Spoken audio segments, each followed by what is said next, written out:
Hey everybody, this is Jim Hackenberg with Orange Whip. We're right in the heart of summer. And me as a golfer, I'm always trying to improve my golf game. That's actually the reason I came up with the Orange Whip, was to improve my game and all of my students' games. Now, as a golfer, I'm continuously searching for a better way. The issue that I believe I've had with my own game and with some of my teaching is I believe I bypassed a very important issue, and that's what I want to discuss today. While trying to develop a better golf swing for myself and my students, I sometimes went further and faster than they were ready for, and potentially I was ready for. Because as we know, in the golf swing, to create power, you want to create a full golf swing.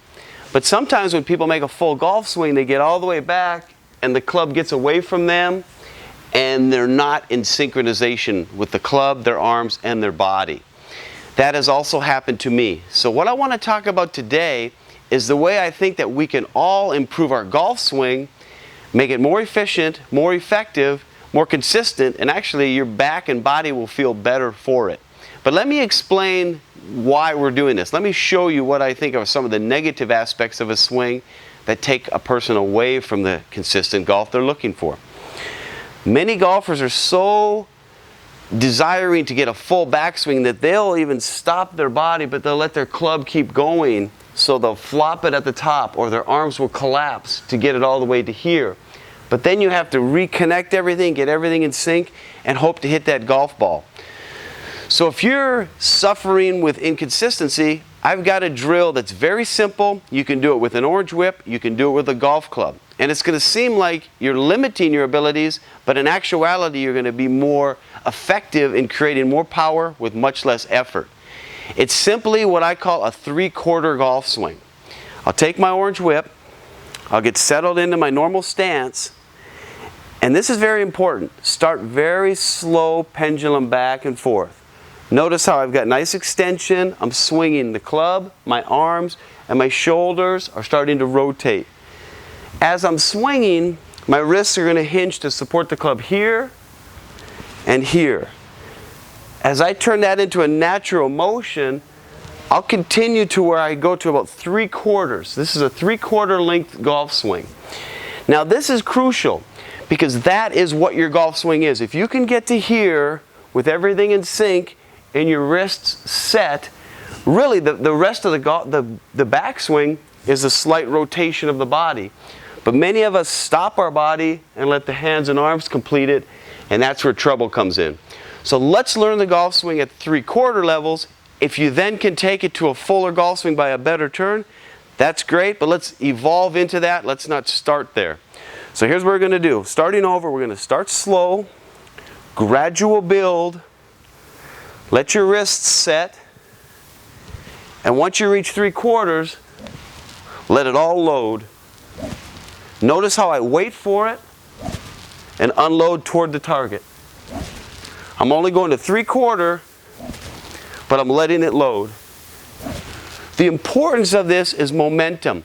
If you get to the top here and you let it flop, you've lost your momentum.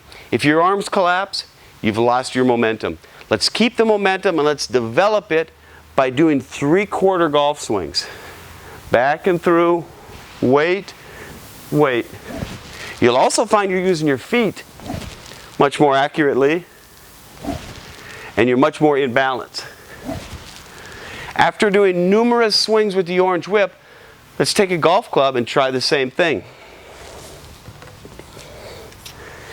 I've got my 7-iron here, and before I hit a ball, I'm going to just take it and swing slowly back and forth, allowing yourself to get the wrist to set and set.